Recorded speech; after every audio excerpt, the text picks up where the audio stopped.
Praise the Lord. జనవరి 29వ తేదీ 2020. ఈరోజు దేవుని వాక్యం.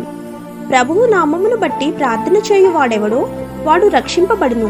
రోమీయులకు రాసిన పత్రిక 10వ అధ్యాయం 13వ వచనం. ప్రియమైన సహోదరి సహోదరులారా, రక్షింపబడుట అనగా ఈ లోకపు ఆపదల నుండి అని మనలో చాలా మంది భావిస్తారు. అది సరియే, కానీ దేవుని వాక్యం మరి ఒక గొప్ప ఆపద గురించి మాట్లాడుచున్నది. అది ఏ నరకము.